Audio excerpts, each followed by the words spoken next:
28 ნოემბრის შემდეგ საქართველოში ჟურნალისტებზე ძალადობისა და მათი ხელშეშლის 70-ზე მეტი შემთხვევა აღინუსხა. ჟურნალისტებზე ძალადობდნენ არა მარტო სიმართლის აღბეჭდის შიშით, მათზე თავდასხმა ხშირად ანგარიშწორებას გავდა, ანდა მუქარას, დაშინებას. რადიო თავისუფლების ოპერატორებს და ჟურნალისტებს მომიტინგეებზე ძალადობის არაერთი შემთხვევა აქვთ აღბეჭდილი. თუმცა იმ კოლეგებზე თავდასხმა, რომლებსაც პირდაპირ ეთერში მიხავთ რეპორტაჟები, ვფიქრობ, განსაკუთრებით შემზარავია. ტელეკომპანია ფორმულას ჟურნალისტზე გურამ როგავაზე ძალადობის ეს კადრები ჩვენმა ოპერატორებმა თომა ბეგიაშვილმა და ზუკა ხიდაშელმა გადაიღეს. თავდასხმიდან მე-18 დღეს, როცა ბოლოს და ბოლოს დაზარალებულად აღიარეს, გურამმა კიდევ ერთხელ იკითხა, ნახა თუ არა გამოძიება რუსთაველის პროსპექტზე დამაგრებული სათვალთვალო კამერების ჩანაწერები. ამაზე უპასუხეს ჟურნალისტებს მაინც გადაღებული აქვთ. გამოდის, რომ გამოძიება 18 დღის განმავლობაში აკვირდებოდა თუ იკვლევდა ამ ეპიზოდს. კადრს, რომლის არსებობამ გურამ როგავას თქმით ხელისუფლებას გეგმა ჩაუშალა. გურამე ამბობს, რომ ქართულ ოცნებაში იყო ასეთი შეთანხმება პერსონალურად მისი მისამართით, ანგარიშწორების დემონსტრაციისთვის თავდასხმის კადრი მაქსიმალურად უნდა ყოფილიყო ეკრანს მორიდებული. გუშინ დამიბარეს, მითხრეს, რომ თქვენ ხართ დაზარალებული, მაგრამ ვარ დაზარალებული ესე იგი ჟურნალისტური საქმიანობის ხელის შეშლისა და ასევე პოლიციელების მხრიდან უფლებამოსილების გადამეტების ფაქტზე, აი ამ მუხლებს. და არა განზრახ თავდასხმა. ხო, აი ჩემი ადვოკატი ითხოვს, რომ უნდა დაემატოს ამ საქმეს მუხლები, რომელიც განზრახ მკვლელობის მცდელობას გულისხმობს და ექიმები ამბობენ, რომ სიკვდილს ბეწვზე გადაურჩი და ასევე მუხლები, რომელიც ითვალისწინებს განზრახ ჯანმრთელობის მძიმე დაზიანებას და სრულყოფილად ვერ ვიტყვი ამ მუხლს, მაგრამ შინაარსი ასეთი აქვს, რომ არაადამიანურ მოპყრობას, რომელიც შესაძლოა წამებას გაუთანაბრდეს, ხო? აი რაღაცა ეს მუხლები არის, რაც ზუსტად ჩანს ამ კადრებში, რაც გავრცელდა ტელეკამერების შენ გახსოვს, რომ ეს იყო განზრახ გაკეთებული. მე მჯერა ამის, რომ ეს იყო განზრახ გაკეთებული, იმიტომ რომ მე მანამდეც ვიღებდი მუქარებს ქართული ოცნების მხარდამჭერების და სხვადასხვა სპიკერების მხრიდან, გაფრთხილებებს, რჩევებს, მაგალითად ძალიან დიდი დისკომფორტი ექნებოდათ მათ წინასაარჩევნო პერიოდში, მათი კამპანიის დროს, როცა მე მივდიოდი, მივყვებოდი მათ რეგიონებში და ვაჩვენებდი შიგნიდან სურათს, როგორ მიყავდათ ხალხი იძულები. ჩვენ ახლა ვართ გონბორზე, დაახლოებით 2 კილომეტრში არის თელავი. გზად ვნახეთ, რომ აი მიკროავტობუსები არის აქ გაჩერებული, დაახლოებით 20-მდე მიკროავტობუსი. ნახოთ რა ხდება და რატომ არიან ისინი აქ მოსულები. ცარიელია ყველა მიკროავტობუსი. სოფლებში უნდა წახვიდეთ და ხალხი წარმოიყვანოთ ბიძინა ივანიშვილის აქციისთვის, ხო? კი, რა, ესე ვკითხე. ვინ დაგაბარათ? სკოლაში დავდივარ, მე ბავშვები დამყავს და იქიდან მთხოვეს დასმოსლა. მაშინ იღებდი უკვე მუქარის წერი. მაშინაც მე მუდმივად მემუქრებოდნენ. იქვე ადგილზეც რჩევის სახით მიგზავნიდნენ ვიღაცები წერილებს, რომ ამას რატო ვაკეთებ. არა მიქვამს სერიოზულად ეს ხო რაღაცა არ არის რაღაცა ისეთი მნიშვნელოვანი გამოძიება, სკანდალი, ხო, აი რაღაც თითქოს ვერ აღვიქვი ეს როგორც აი რეალური მუქარა. ანუ არ გეშინოდა. არ მეშინოდა, იმიტომ რომ ბევრად უფრო მძიმე საგამოძიებო რეპორტაჟები კეთდება ამ ქვეყანაში და რაღაცნაირად უცებ არ ჩავთვალე, რომ მაინც მე ვიყავი პრიორიტეტული, მაგრამ ახლა დღევანდელი გადასახედიდან ხვდები, რატომ სტკივად ჩემგან კრიტიკა, ხო? იმიტომ რომ მათი ტვინი არის ასე მოწყობილი. აი მე ახლა მაგალითად ქართული ოცნების რაც გულშემატკივრები Facebook-ზე მწერენ, მოღალატე, როგორ უღალატე. ანუ შენ არ ახარ ნაცი? აი ხო, მე არ ვარ ნაცი. ვერ იტყვიან რომ რაღაცის ტვინში არ ვიცი, ასე მოიხარშა ეს ინფორმაცია, რომ მე კოცი ვარ, რადგან ნაცების წინააღმდეგ ვიყავი, სისტემის წინააღმდეგი ვიყავი, რომელიც გადაიფორმეს ამათმა გააძლიერეს და უარესად კიდევ უფრო რაღაცა საშინელებები აკეთეს. ხო და ამიტომ ეხა მოღალატე ვარ. საერთოდ ერთი კომენტარი იყო, რატომ არ მოკვდი? ასე იგი დედაჩემი უყურებდა ჩემს ეთერს საღამოს. ეს ინციდენტი მოხდა დილას 5 საათზე და ხო 8 ნერვიულა, რაღაცა პერიოდი იყო რომ მე არ ვიყავი ლაივში, ახლობით საათ ნახევარი და რომ დამირეკა რა ქვენი სახლში წახვედიო და კი მეთქი არ ინერვიულო, აღარა ვარ აქ უკვე სახლში ვარ და დაიძინე თქო, არ დამიჯერა, იმიტომ რომ იცის ჩემი ხასიათი. მთელი ღამე გაუთენებია. უყურებდა ამ ყველაფერს პირდაპირ ეთერში და ნახა ეს თავდასხმა და აი ფეხზე წამოვდექი, ტელევიზორთან დავდექი და ვყვიროდიო, რომ სასწრაფო გამოიძახეთ, რატომ არ არის ადგილზე სასწრაფო და აი რაღაცა ველაპარაკებოდი. რა არის მნიშვნელოვანი, რომ ეს ყველაფერი მარტო გადაიტანე, თქო, ხა ამ ეტაპზე ზუგდიდში მარტო ცხოვრობს და ჩემი ძმა მეზობლად არის კიდევ ცალკე სახლში და ჩემი ძმაც კი არ გააღვიძა, რაღაცნაირად არ ვიცი ეს როგორ მოახერხა, რომ აი დილა იყო და მომერი და შეწუხებო, აი არ ვიცი ეს საერთოდ რა ხასიათია. მე დილას უკვე მე ველაპარაკე და ამომშვიდე რომ კარგად ვარ და ასე შემდეგ. რამდენ ხანში მოხვედი გონზე? მე კადრები რაც ნახე, აი ამ კადრების მიხედვით მივხვდი რა მოხდა. ჩემს თავს რა ხდებოდა, იმიტომ რომ მე არ მახსოვს ეს არაფერი. მე საერთოდ იმ მომენტში, როცა ჩართვა მქონდა და უყვებოდი იქ არსებულ სურათზე, არც მიფიქრია, რომ ვინმე ჩემზე თავდასხმას აპირებდა. ანუ არ დამინახავს ეს მომენტი. როცა ხედავ ვიღაცა შენსკენ მოემართება, საფრთხე გემუქრება, რაღაცნაირად მოემზადები. მე იმ მომენტში ხელი ავიფარე სახეზე, რადგან არ მქონდა სათვალე ჩაფხუტი, რომ რაღაც ფოიერვერკი, ასე ვთქვათ, გაისროლეს და სახე დავიცავი. და აი ამ მომენტში ჩამარტყმა. მე ჩარტყმისთანავე გავითიში და უკვე ინერციით დავეცი მიწაზე.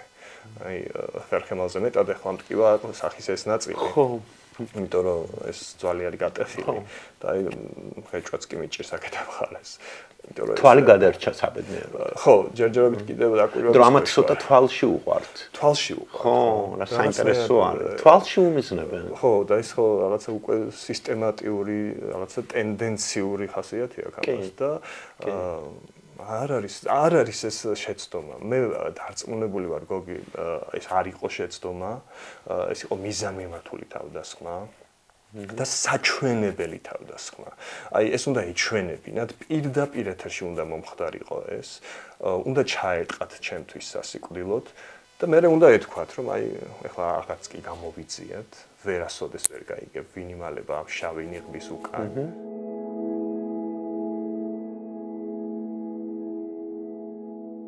ჩვენი საუბრის დროს გურამი რამდენჯერმე მიუბრუნდა ერთი და იგივე თემას. კოლეგების, მეგობრების, უпростоრად ყოფილი მეგობრების რეაქციას. მომეჩვენა, რომ ყველაზე ძალიან ახლა მათი გულგრილობა აწუხებს. ფაქტობრივად არ დარჩენილა ტელევიზია, სადაც არ უმუშავია 2012 წლის შემდეგ. იმათ, ვისაც დღეს პროპაგანდისტებს უწოდებს, თანამებრძოლებად მიიჩნევდა. არაერთხელ მიმართა კიდეც იმის იმედით, რომ სინანულს გაუღვიძებდა. დღემდე იმედი ამ კადრს არ აჩვენებს. და შენი კოლეგები, შენი მეგობრები, შენი თანამშრომლები. კი, ჩემი თანამშრომლები. და სურვილი მათთან კონტაქტის. ნუ ერთი თქვა ერთი წერილი რომ მიგეწერა უბრალოდ. არა. არა. ჩაქნეული გაქრა. არც კი მომიკითხეს. საერთოდ მესიჯიც არ მოუწერია. არა. რამდენიმე თუ არ ჩავთვლით, ვინც არ არის ჩართული ამ პროპაგანდაში ასე აშკარად. რაღაცა სხვა პროექტებზე. როგორ ფიქრობ, ეშინიათ და იმიტომ თუ უბრალოდ მართლა არ ჯერათ შენი? არა, მათ ჯერათ ჩემი. მათ არ ჯერათ იმის, რასაც აკეთებენ იმ ბინძური პროპაგანდის, მაგრამ მათ ჯერათ იმის, რომ სტატუსი რომელიც მათ აქვთ ახლა, ხელფასი რომელიც მათ ერიცხებათ, უფრო მნიშვნელოვანია აი ამ ღირებულებებზე. ნუ ამისთან არა ხელფასი აქვთ ახლა. ეკნებათ. მე ერთ-ერთ სამსახურში, როცა პროტესტით ვაპირებდი წამოსვლას და წამოვედი, კი არ დამაშინეს, რომ იქ დავრჩენილიყავი და კი არ მითხრეს, რომ აი შენზე ამას და ამას და ამას გავავრცელებთ. მითხრეს, რომ ხელფას მოგიმატათ, შენი პირადი მძღოლი გეყოლება. ხო და არ მჯერა, გოგი, რომ ამ ადამიანებს აიძულებენ ამის კეთებას დაშინებით. ამ ადამიანებს აიძულებენ ამის კეთებას მოსყიდვით და ზუსტად სტატუსის მინიჭებით, ხელფასით, ზუსტად ვიცი ახლა რამდენიმე ადამიანის სახელებით და გვარებით შემიძლია გითხრა. რომ ისე არ ფიქრობს, რასაც ამბობს. ხო, თან ისეთი დამაჯერებელია ეკრანს ეს ჩემი ყოფილი მეგობრები. უყურებს სპეციალურად ამ დღეებში ბევრი დრო მაქვს და რაღაცა მონიტორინგს ვატარებ, ასე ვთქვათ. და ხო ვიცი მათი რეალური განწყობა და ეთერში ისეთი დამაჯერებელია, აი თითქოს მართლა 100%-ით სჯერა ამ სიცრუის.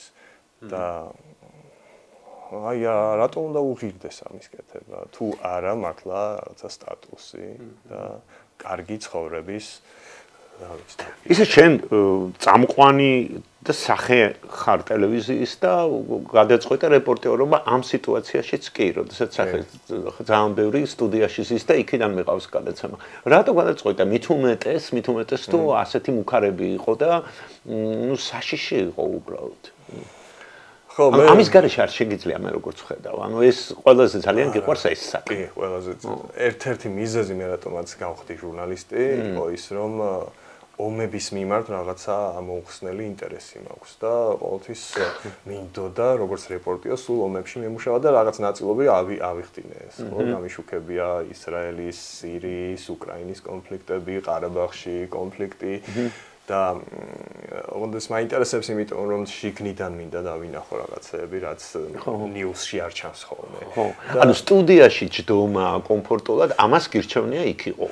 ორივე შენი განაცემა ხო ესეთი კვირაში 3 დღე მაქვს ჩემი ток-შოუ და იმ დღეს ეს გადაცემა არ იყო ეთერში და უბრალოდ მამ კითხა ხომ არ გაინტერესებს რომ გარედან რეპორტიორად იმუშაო და რატომაც არა სიხარულით თანხმდები ყოველთვის ამას მithumეტ ასეთი მნიშვნელოვანი პროცესებია და ბუნებრივია ამაზე დავთანხმდი. შენს ბიოგრაფიას რომ გადავხედე, მაინც ვიცი დამრჩა ეს თაბეჭდილება რომ აი რაღაც დარტანიანივით გინდა რომ ამ ბრძოლაში ჩაება თვითონ და გარეთ არ დადგე. მე მგონი ბავშვობიდან მქონდა ეგ სურვილი. ხო, მეზობლად. თან ისეთ ქალაქში ცხოვრობდი, რომელიც ცხელი ქალაქი არის, პრინციპში პოლიტიკურად. ყოველთვის, ყველა პერიოდში თითქოს და ზუსტად იმ ეპოქაში გავიზარდე, როცა გაკვეთილები გვიტარდებოდა ტანკების ხმაურის ფონზე და ფანჯრიდან რომ გავიხედავდით, რაღაცა ჯარისკაცებს და ტანკებს ხედავდით მიმავალს აფხაზეთისკენ ან პირიქით. ალბათ ესეც არის ინტერესი, რატომაც მაქვს ომების მიმართ, ხო, რაღაცა. ხო, რა თქმა უნდა, ამას ხედავდი და ბავშვობიდან მაინტერესებდა, რატომ იწყებენ საერთოდ ომებს და ხო, აი მე როგორ ხდება ამ ომების განვითარება, რაზე ვთანხმდებით, სამშვიდობო შეთანხმებები რაზეა დაფუძნებული და ასე შემდეგ. ბავშვობიდან მოდის ეს. თუმცა მაინც რადიოთი დაიწყე, როგორც ვიცი. კი, რადიოთი დავიწყე. ხო, ანუ მუსიკით. მუსიკა ძალიან მიყვარდა, რაღაც ხო, დედაჩემი არის ძალიან უცნაური ხასიათის ადამიანი. სიგარეტი მოვწიეთ სკოლაში როგორც ხდება ხოლმე. კიბის ქვეშ კლასელებმა რაღაცა კაი ბიჭობდით და მასწავლებელმა დაგვინახა და დაიბარა მშობლები. და მეორე დღეს დედაჩემ არ დამტკს, არაფერი არ მითხრა. არ მისაუბრა. რამდენი წლის იყო? არ მახსოვს ალბათ სადღაც 13 წლის. ცოტა გამიკვირდა, რა რატო? ანუ ელოდი ამ დაჟჯას. ხო, რაღაც დაჟჯას ველოდი, რა. მეთქე ხა მეტყვის რა ის სიგარეტი მოწიათ ეს არის. მეორე დღესვე რაღაცა მუსიკალურ სტუდიაში მიმიყვანა. იმიტომ რომ მე ყოველთვის ბავშვობიდან რაღაცა ბოჩენთვის ვღეროდი, სხვადასხვა სოფელში, სადაც მქონდა ასე ვთქვათ პატარა სახლი, დავდგებოდი ხოლმე ეკო იყო და მომწონდა ეს ეკო რომ მიბრუნდებოდა და რაღაც სიმღერები სამშობლოს ვღეროდი. ღერი ახლა? კი, ღერი. და ამიტომ გადაწყვიტა რომ კი არ დავეტუქსე. თავისუფალი დრო არ მქონოდა. და მე აი რაღაცა მუსიკალურ ნაწილს სპორტზე მეყავთ ხოლმე მაგ დროს. ხო, სპორტის ინტერესი არ მქონდა, დიდად მიხვდა და ხო, ამიტომ რაღაცა აი ამით დავიტვირთე და მართლა ძალიან კარგი შედეგი. მაგრამ მუსიკას არ გაყევი. მუსიკას არ გავყევი, მაგრამ აი მე-9 კლასიდან გამიჩნდა ინტერესი რადიოს მიმართ. ზუგდიდში იყო პირველი დამოუკიდებელი რადიოსადგური დასავლეთ საქართველოში ევრაზია ერქვა და მარტო მუსიკა იყო. მუსიკა იყო და საინფორმაციო გამოშვებების იყო და გამოაცხადეს კონკურსი. ტრიალებდა რაღაც სარეკლამო რგოლი, აი დიჯეებისთვის იყო კონკურსი და მივედი. მე ვარ მე-9 კლასში. მითხრეს რომ ძალიან ბავშვური ხმა გაქვსო და არ გამოვა. არ დავნებდი რა, აი რაღაცნაირად მუდმივად მივდიოდი რაღაც პერიოდულობით და ვეუბნებოდი რომ მომეცით შანსი. და როგორც ჩანს დაიღალნენ და ჯანდაბასო დაქსოს მიკროფონთან. მე-9 კლასელი. მუსიკალური განათლება მიყვა. DJ, მაშინ DJ ხო ესე მეძახდა. აი რეკავდნენ რაღაცა. სიმღერებს უკვე ხო, თუ შეიძლება ამ სიმღერას ვუძღვნით ჩემს შეგვარე ვუძღვა რაღაცა. იყო ასე. ანუ პოპულარული რადიო იყო. ძალიან, ზუგდიდში ასე ვთქვათ, უკვე რაღაც ძალიან პოპულარული იყო და იმ ეპოქაში ზოგადად რადიოს ხომ რაღაც სხვა ძალა ჰქონდა და რადიოს DJ რო იყავი ქალაქში უკვე კაი ტიპი იყო. და ეს ბავშვურად ეს მომწონდა ძალიან. და ჟურნალისტობა მოინდომე.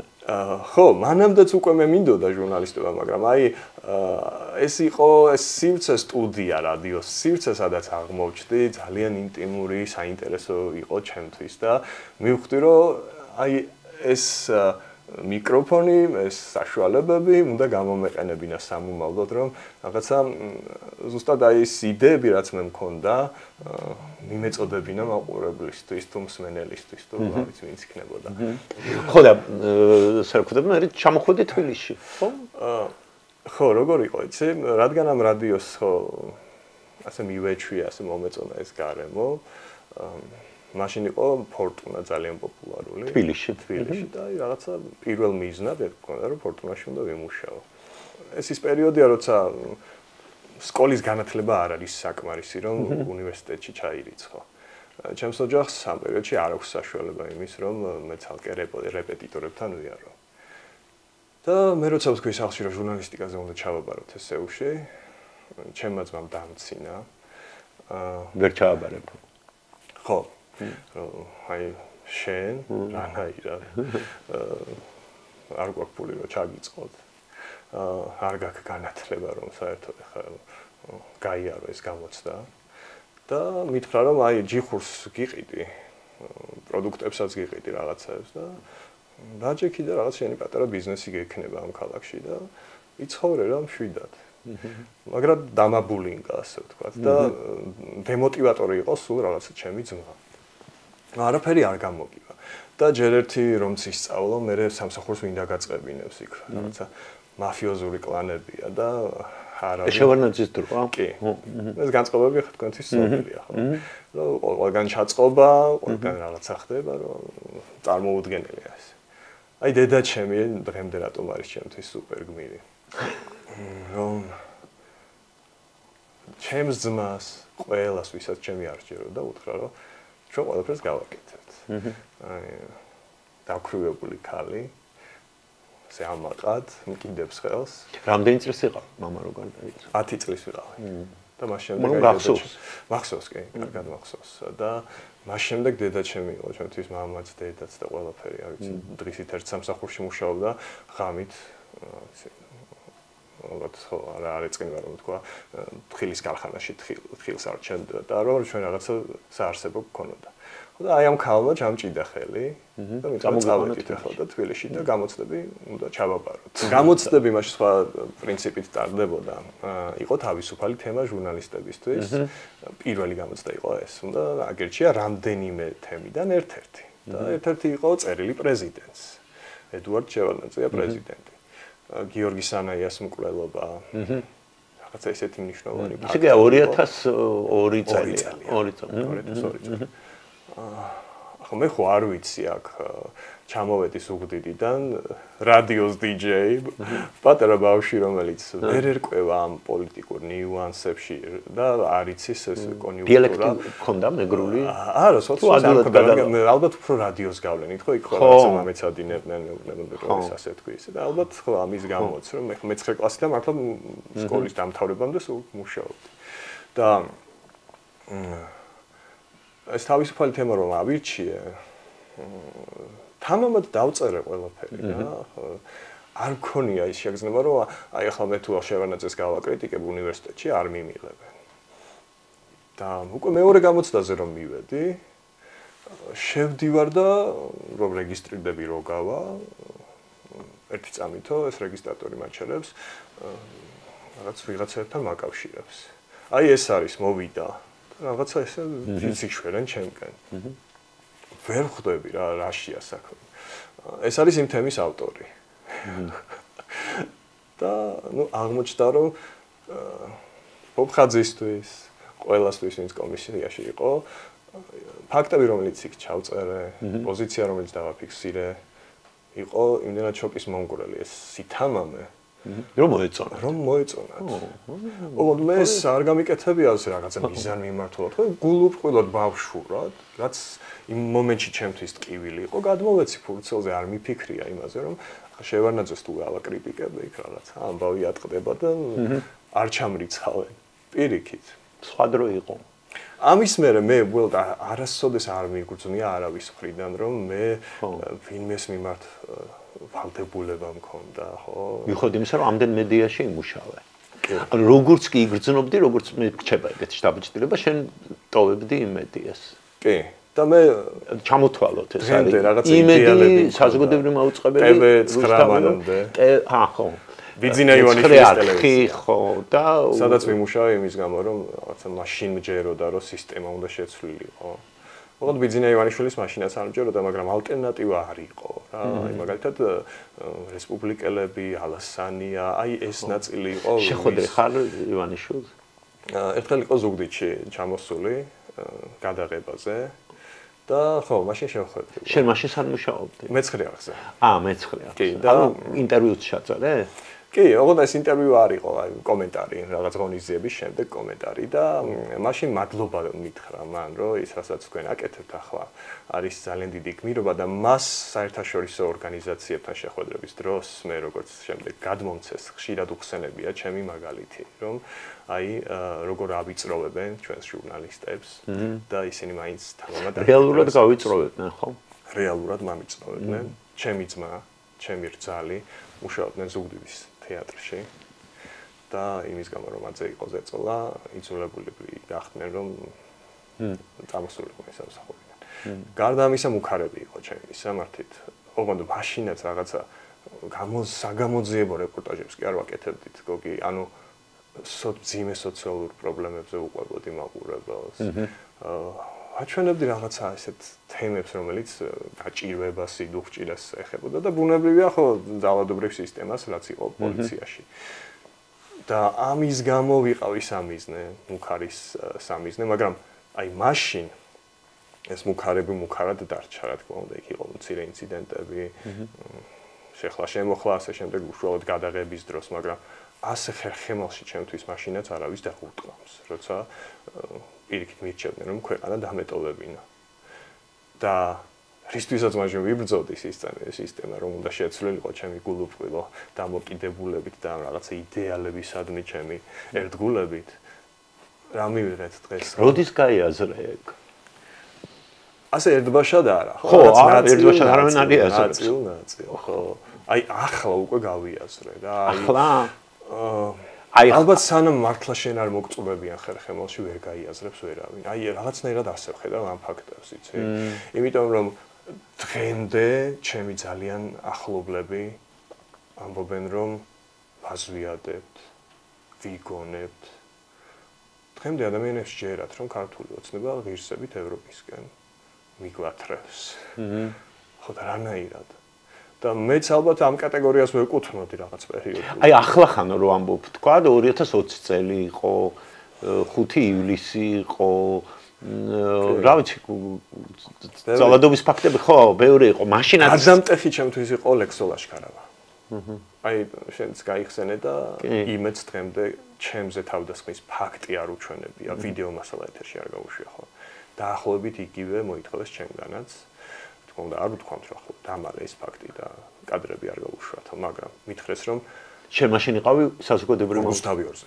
რუსთავიორზე და მითხრეს რომ ირაკლი ღარიბაშვილზე არც კარგი თქვა, არც ცუდი თქვა ამ გადაცემაში, რომელიც 5 ივლისის თავდასხმებს ეხებოდა და არ უნდა მეხსენებინა პრემიერ-მინისტრი, რომელმაც მთავრობის სხდომიდან საჯაროდ მწვანე შუქი აუნთო მოძალადეებს და უთხრა რომ შეესიეთ ახლა ხალხს და ჩაქოლეთ. რა თქმა უნდა გაუბრაზდი. და ხო აი როდის გაიაზრეო რომ ამბობ კითხები ანუ ზუსტად რაღაც პერიოდულობით ასეთი ინციდენტები ყველა ნიუსრომში ხდებოდა და მე ვტოვებდი ამ ნიუსრომებს და რაღაცა ვეძებდი თავშესაფარს ისეთ ადგილებში სადაც ნაკლები კომპრომისი მომიწევდა ხო არ არსებობს ვერ მოვიტყუები ახლა რომ იდეალურ გარემოში სადმე ოდესმე მიმუშავია კომპრომისებზე ყოველთვის გიწევს წასვლა მაგრამ ეს კომპრომისი არ უნდა ეხებოდეს ფაქტების მიჭკმავას არ უნდა იყო იძულებული რომ ბინძური პროპაგანდა გააზრებულად აკეთო რასაც იმედი იშვება ხო სუბიექტურები ყველანი ვართ და ფაქტებს სუბიექტურად უყურებთ მაყურებელს ეს არის ჩემი ხედვა მაგრამ მე არასოდეს არ მithქვავს უარი ფაქტების დამალვაზე და აი ზუსტად 5 ივლისი რატომ იყო ჩემთვის მნიშვნელოვანი რომ ჩემს კოლეგას დაესხნენ თავს ხო იგივე ჩემზე თავდასხმა აღვიქვინე ეს და ამიტომ ამბობ სანამ შენ არ მოგწვევიან მანამდე კიდევ ვერ გრძნობ ბოლომდე ამ სისტემის აი სიმახინჯეს მარსისაც აინტერესებს რა ქვია მარსიდან არის პლანეტა მარსიდან გურამის თქმით მისი ცხოვრების წესი უკრაინამ და მაიდანმა შეცვალა სისტემის სიმახინჯე და ხალხის ბრძოლა სიმახინჯის წინააღმდეგ ყველაზე თვალნათლივ უკრაინაში დაინახა. ეს არქივები შენახული აქვს და გატაცებით ყვება კიევში, ყირიმის ნახევარკუნძულზე, ისრაელში, ყარაბაღში მუშაობის პერიოდზე. ომის დროს იმდენად სწრაფად ვითარდება მოვლენები, რომ საფრთხეს ვერ აანალიზებო, ამბობს გურამი. ანალიზისთვის ბევრი დრო მას არც არასდროს ქონია. ახლაც ერთი სული აქვს, როდის დაუბრუნდება სამუშაოს. ხო და უკრაინაზე ზუსტად უნდა მეკითხა შენ იყავი ნუ მაგ დროს როცა რევოლუცია მოხდა ფაქტობრივად იქ კი და თითქმის 3 თვე ვიყავი კი მაიდანზე ვცხოვრობდი ფაქტობრივად და აი მთელი ეს სტრუქტურა მართლაც ცალკე ქალაქივით რომ იყო პირადად ნახე როგორ მუშაობდა ხო იქ მართლა ქალაქები აწყდეს და ხო მაშინ ხელისუფლების დამოკიდებულება სხვანაირი იყო უკრაინის მიმართ და მაიდნის მიმართ ხო და გულშემატკივრობა ახლა რომ მაიდანი არ გამოვა საქართველოში ხო და გულშემატკივრობდნენ კი და მე ისევ ჩემ კოლეგებზე ვიტყვი ვისთანაც მიმუშავია მაიდნის ამბებზე და ერთად რომ ვაშუქებდით ამ ყველაფერს მაშინ კოლეგები ვინც ახლა ფოიერვერკების სროლას ძალადობას და ტერორიზმს უწოდებენ პირდაპირ ეთერში მაიდნის მონაწილეებს გულშემატკივრობდნენ და ამბობდნენ რომ როცა ასეთი ხელისუფლება დიახ ზუსტადაც უნდა გამოიყენო ეს ძალა ხალხის ძალა უნდა აჩვენო და ეხლა რა შეიცვალა ფოიერვერკები რანაირად გახდა უცებ ტერორიზმი როცა მაიდანი მოგწონდა და ახლა რომ პროპაგანდის მთავარი რუპორი ხარ და ამბობ ფოიერვერკზე ძალადობა აი ამაგას ვერ ვიგებ რა შენ ბოლომდე იქ იყავი გამარჯვებამდე კი გამარჯვებამდე იქ ვიყავით ანუ ამ ზეიმის მოსწრეხა ყველაფრის მომსწრება რა რაღაცნაირად ეს პროცესი მთლიანად გავიარეთ და ძალიან მაგარი პროცესი იყო ზოგადად ჩემთვის როგორც ჩემს კარიერაში ანუ რაღაც გარდამტეხი იყო ხო ტიტუშკები, იქაური ტიტუშკები. საბრძოლო მასალას ეს კადრები გადაღებულია უკრაინის კულტურის სახლის მიმდებარე ტერიტორიაზე, რომელსაც მანდაც საშიში იყო ალბათ რეპორტაჟი. ძალიან საშიში იყო, კი, მაგრამ გადარჩენილი ხარ. მაშინ ვერ ვიაზრებდი რომ საშიში იყო.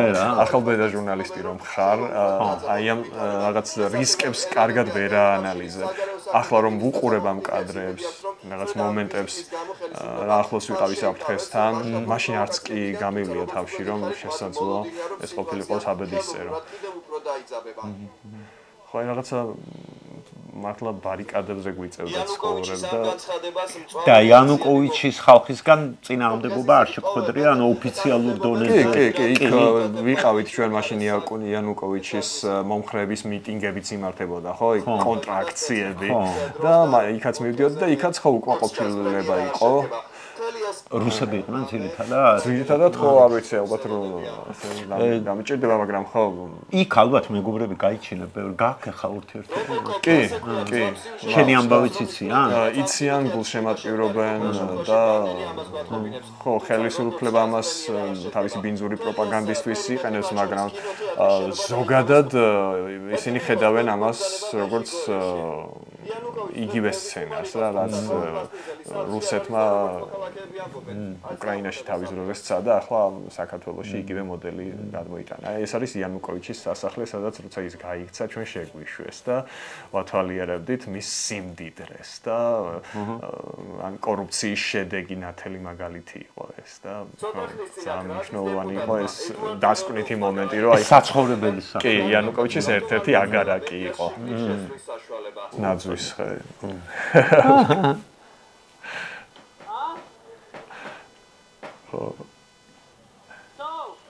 კიევის ნაძვის ხე, რომელიც მაშინ მერიას უნდა მოერთოს ახალწლად, მაგრამ აქციის მონაწილეებმა გააფორმეს დროშებით და საპროტესტო პლაკატებით. ადმინისტრაციის ნაცვლად აქციის მონაწილეებმა იზრუნეს. აქ საახალწლო ატრიბუტიკის ნაცვლად საპროტესტო პლაკატები და დროშები. ყირიმში უფრო გაგიჭირდებოდა. ყირიმში ძალიან რთული იყო და იყო მომენტი, როცა პირდაპირ ჩართვის დროს მოდიოდნენ იქ პრორუსული ძალები და პირდაპირ ეთერში მიშლიდნენ ხელს, რადგან საუბრობდი ქართულად და მეუბნებოდნენ, რომ თუ გინდა აქ მუშაობა, რუსულად უნდა გადასცა ინფორმაცია. ესეც არის ჩანაწერები. რამდენი ხანი იყავი? ყირიმში ვიყავი 10 დღე. პირველი ერთი კვირა ვიყავი ერთადერთი ქართველი ჟურნალისტი და მე უკვე სხვაებიც მოვიდნენ და აი ეს პირველი ერთი კვირა როცა აი რაღაცა ზურგი არ მქონდა თითქოს და მხოლოდ მე და ჩემი ოპერატორი ვიყავით ძალიან გაგვიჭირდა. იყო ზეწოლები, იქ სასტუმროში რესეფშენიდან დამირეკავდნენ და მეტყოდნენ რომ თქვენთან ვიღაც არის მოსული. ჩავიდოდი და გვხვდებოდა რაღაცა წარწერები რომ დატოვეთ ყირიმი.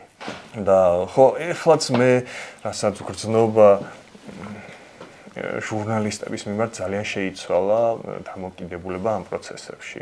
ხალხი მიხვდა, რომ თუ ეს გაქრება და დარჩება მხოლოდ იმედი, უბრალოდ ეს იქნება ქვეყანა, სადაც ყველას მიუკაკუნებენ ადრე თუ გვიან კარზე, მაგრამ არავინ იქნება, ვინც ამის გავრცელებაში დაგეხმარებათ, ხო? ეს გააანალიზეს მე მგონი ადამიანებმა. ახლაც დაბლა ვიყავით ჩასული თქვენ რომ უნდა დაგხვედროდით და სრულიად უცხო ადამიანები ვინც იქ ეზოში იყვნენ მეუბნებოდნენ რომ თქვენს გარეშე ვერაფერს ვერ შევძლებთ და გამოვა ეს საქართველოში შენი აზრით? არ ვიცი, ფაქტია, ახლა ხომ მაინც ცხადად დავინახეთ რომ ივანიშვილის ოცნების საქართველო არის ესეთი ეს მოდელი რა, სადაც თუ შენ რაღაცა რეალობის ჩვენებას ცდილობ როგორც ჟურნალისტი დაგარტყამენ, სასიკვდილოდ გაგწირავენ, გამოძიება არ იქნება და უფრო მეტიც ჩემს მიერ მართული პროპაგანდისტული მედია საერთოდ ამბავსაც კი არ მოყვება შენზეო, ამას გვეუბნება ქართული ოცნება და საერთოდ უჩინარი იქნები ამ ქვეყანაშიო. საერთოდ უჩინარს გაგხდიო, ხო? ეს არის მისი ოცნების საქართველო, სადაც ის ერთი ადამიანი, ბიძინა ივანიშვილი გადაწყვეტს, როგორ უნდა ვიცხოვროთ. და აი დღეს თუ ვინმე თბილად არის სახლში, მშვიდად არის და ფიქრობს, რომ ეს მე არ მეხება. ძალიან მალე მათ კარტანაც მოაკაკუნებს ის ნიღბიანი და ინსტრუქციით მივა და ეტყვის რომ აი დღეიდან შენ მაგრამ იქნება ეგრეთ წოდებული მშვიდობა. ხო, გვინდა ესეთი მშვიდობა. ჩვენთან რაც ხდება ეს ხო რაღაცა სიახლე არ არის ხო ეს სცენარი ხომ ვნახეთ რუსეთში, ბელარუსში. ამის ფინალი ხომ ვიცით რაც არის. აი იმ რუსებს კითხოთ დღეს რომ ჩვენს ქვეყანაში თავშესაფარი იპოვეს და აქ ცხოვრობენ. რა არის ამის ფინალი ხო თუ ვერ ხედავთ სხვა გზით და ის რისი ფინალიც იცი რა არის რანაირად შეიძლება მოგწონდეს მაგრამ მაინც მგონია რომ ქართველებს ამ ძალადობის ნახვაზე მაინც ძალიან მძაფრი რეაქცია აქვს და ყველას არა ესე იგი მეზობლებისთვის გმირი ხარ ხო, ესეც სიურპრიზი დამახვედრეს. ჩემი ფოტო იყო რომ მოვედი საავადმყოფოდან გაკრული ლიფტში. საავადმყოფოდან რომ მოვედი მაშინ. კი, როცა დავბრუნდი და ქვეშ იყო ხელმოწერები მეზობლების, ხო და ყველას იცნობ? არა რუსულ რეჟიმს ეჭდა. ახლა ყველას არ ვიცნობ. უმეტესობა გავიცანი ახლა, გოგი? ჩემზე თავდასხმის შემდეგ აი აქ იყო გაკრული ახლა უკვე ჩანს რაღაც კვალი, მაგრამ საწინააღმდეგო არისო არაფერი. ვიღაცამ ჩამოხია და მე შიდა Facebook ჯგუფი გვაქვს, სადაც დაწერეს, რომ არ ვიცით ვინ გააკეთა ეს, მაგრამ რამდენჯერაც ჩამოხევთ, იმდენჯერ გავაკრავთო. რამდენჯერმე ისევ ამობეჭდეს იგივე ფოტო, გააკრეს, ისევ თავიდან დაიწყო ხელმოწერების შეგროვება და მე უბრალოდ შიდა ჯგუფში ვთხოვე, რომ ვიღაც არის, ვისაც აღიზიანებს ჩემს ვისაც აღიზიანებს. ექიმებმა კატეგორიულად აუგრძალეს ზედმეტი მოძრაობა, თუმცა მაინც დაგთანხმდა ეჩვენებინა ის ადგილი რუსთაველზე, სადაც თავს დაესხნენ, სადაც სიკვდილს ბეწვზე გადაურჩა. მას შემდეგ არაერთხელ მოუხდა გაეხსენებინა მასზე ძალადობის დეტალები, მაგრამ ვფიქრობ დამეთანხმება, რაც უფრო ბევრს ილაპარაკებს შოკზე, რომელიც განიცადე, მით უფრო მალე განთავისუფლდები შოკისგან. ესე იგი ეს ქუჩაა, ხო? ის ქუჩა, ალბათ არასდროს არ დაგავიწყდება ეს ადგილი. არასდროს არ დამავიწყდება ნამდვილად, იმიტომ რომ როგორც ექიმებმა მითხრეს, ეს დღე არის ჩემს ცხოვრებაში ძალიან ესეთი არ დაგსიზმრებია? არა, სიზმრები არ მომახსოვრდება. მაგრამ ხო, ექიმებმა მითხრეს, რომ მეორე სიცოცხლე გავსო და ესე ამიხსნეს, აი როგორც კომპიუტერულ თამაშში რომ იღებ მეორე სიცოცხლეს, პირველი წარუმატებელი მისიის შემდეგ. ასე ხარ ახლა შენცო და გურამ, აი იქ თვითონ რუსთაველზე ხალხის რა ადგილას იყო? კი იყო ძალიან 6 თვის ნახევარი იყო, ხო? მე მგონი სადღაც 5 საათი იყო. ანუ აი შედარებით დიდი ჯგუფი რა ადგილას, უფრო აქ არ ყოფილა უკვე, ხო? მაგდერა დაშლილი იყო, ხო, მიტინგი? არა, როგორი იყო, იცი? ბარიკადები იყო. ხო, რუსთაველის თეატრთან. ამ ბარიკადების მიღმა იყო ძირითადი ნაწილი პროტესტის მონაწილეებისა. ხო. და თბილისი მერიოტთან იყო ესეთი სოციალური ჯაჭვის სპეცრაზმისა. შუაში იყო აი აქ იყო სიცარიელი სიცარიელი და დრო და დრო გამოდიოდნენ ამ ბარიკადებიდან მომიტინგეები, შიშველი ხელებით, აიც დინამიკებით, სადაც პატრიოტული სიმღერები აი ეს ადგილია? არა, აი ეს ადგილი ხო. და აი ამ მომენტში მე აქ ხედავდი როგორ აკავებდნენ, როგორ იტაცებდნენ ეულად გამოსულ მომიტინგეებს, ხო? თითო კაცს აი ესე დაძდევდნენ და არ იყო საჭიროება რომ 10 კაცი ერთად შესეოდა ერთ მომიტინგეს და აი ზუსტად ესე ფეხებით ქოლავდნენ რა ძირს დაგდებულ ადამიანს ამას ვაჩვენებდი აქ. გავყვებოდი რომ თქვენ ახლა შეგიძლიათ ნახოთ პირდაპირ ეთერში რა მეთოდებით უსწორდებიან, მშვიდობიან მომიტინგებს. პრესა გეწყება. არა, მიკროფონი მქონდა, მაგრამ ოპერატორთან ერთად ვიდექ. ხო.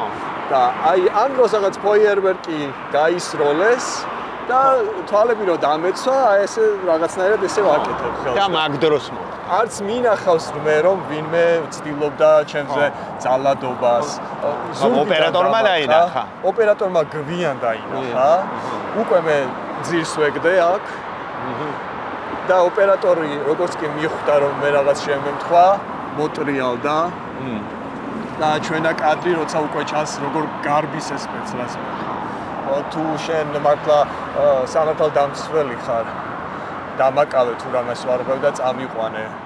დაარტყმა, გაქცევა, როგორც კრიმინალი, აი ასე ვხედავ. სავარაუდოდ კამერები სად იყო? აქ ყველგან. ყველგან არის. ჯერ ერთი ყველა კერძო დაწესებულებას ვალდებულება აქვს, რომ ისე ვერ იმუშავებენ, სათვალთვალო კამერა უნდა ჰქონდეს დამონტაჟებული. აი ნახე რამდენი ოფისია არ გიცდია ან შენ კოლეგებს არ უცდიათ რომ გაარკვიონ თქვა თუ არ აქვთ უფლება რომ ხო აი მე რაღაცა არ მქონდა ამის დრო და ხო რაღაცა განწყობა მაგრამ საინტერესოა ხო აქვთ უფლება რომ ისცენ ხო არა ოფიციალურად არ ვიცი ის როგორ არის მე მგონია რომ უკვე კეთილნებაზეა დამოკიდებული მაგრამ გამოძიებას უკვე უნდა კონდეს ეს მასალები და 18 დღე გავიდა და მითხრეს რომ ჯერ პროცესი მიმდინარეობს. ხო, რანაირად.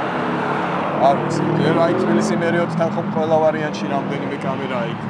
კი რა თქმა უნდა. ოფიციალ. უამრავ აი არ არსებობს უბრალოდ კუთხე რომ რამე დაწესებულება არ იყოს. სასტრაფო ეგრევე მოვიდა. ხო. სასტრაფო არ იყო. სასწრაფო იყო ოდნავ მოშორებით.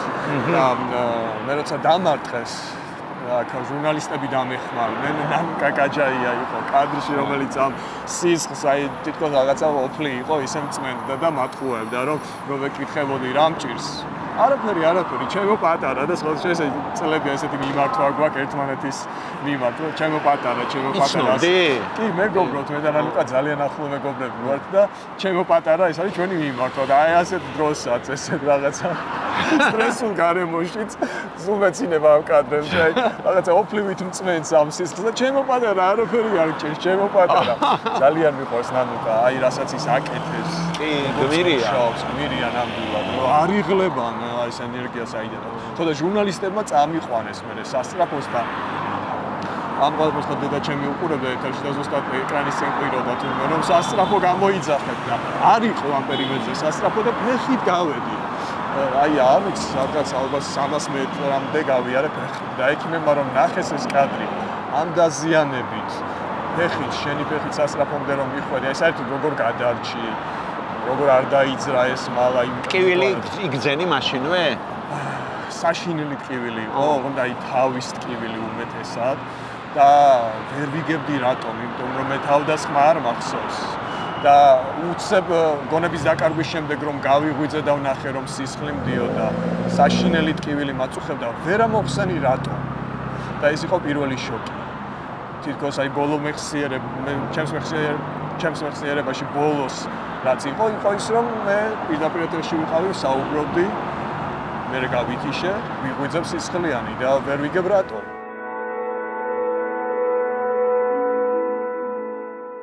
მეზობლებისთვის, ნათესავებისთვის, მეგობრებისთვის გურამ როგავა იმ ჟურნალისტების მსგავსად, რომლებიც ნიღბიან მოძალადეებს არ შეუშინდნენ, ნამდვილი გმირია. თავადაც ყავს ერთი გმირი.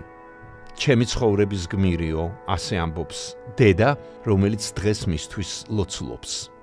ამდომარი ალბათ დედა შენ მიჩვეულია შენს ამ როლს და ვერანა იცის რომ წინააღმდეგობას მაინც ვერ გაგიწევს ხო? ანუ იმ პერიოდშიც ხო ნერვიულობდა ალბათ. დედა ჩემი ამას მიჩვეულია ბავშვობიდან. ხო. და მოწონს ალბათ. არ ვიცი, მოსწონს თუ არა, ძალიან ნერვიულობს, მაგრამ აი შეიძლება ნერვიულობდე, მაგრამ თამაკს სამეზობლოს ნახევარი გადამტერებული მყავდა ბავშვობიდანვე და სულ პრობლემებში იყო, იმიტომ რომ რაღაცა ჩემი სიმართლისთვის ვიბრძოდი. ეხლა რა საუნებიან ზოგდიდში? ეხლა ეუბნებიან, რომ ხო ზოგადად მეზობლები მეუბნებიან, რამდენიმე მითხარ, ჩვენ სულ ფიქრობდით, აი რომ გაკვირდებოდით, როგორ ვითარდებოდი ბავშვობიდან, თინეიჯერობისკენ.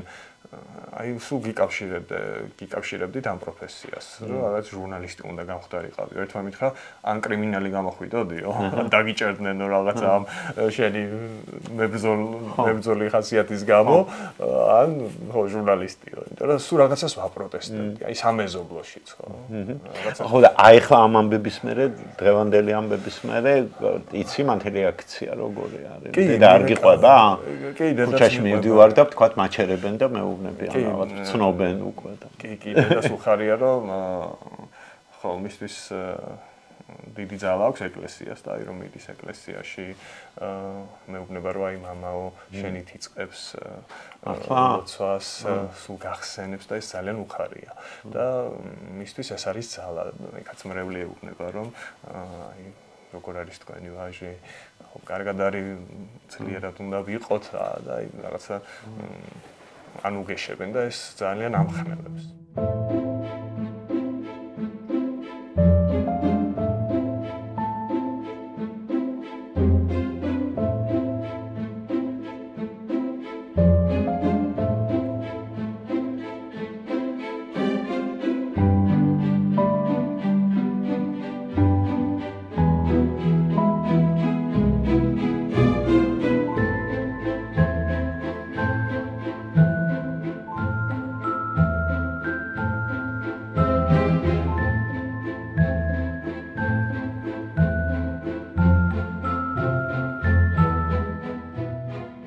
მადლობა რომ ბოლომდე გვიყურეთ. ეს იყო გადაცემა შვილი, გადაცემა ჩვენს ძველ და ახალ თაობებზე. რას ფიქრობენ ჩვენი შვილები თავიანთ მშობლებზე? როგორ აფასებენ წარსულს და რას გეგმავენ მომავალში? უყურეთ რადიო თავისუფლების სხვა ვიდეოებსაც და რა თქმა უნდა გამოიწერეთ ჩვენი YouTube არხი.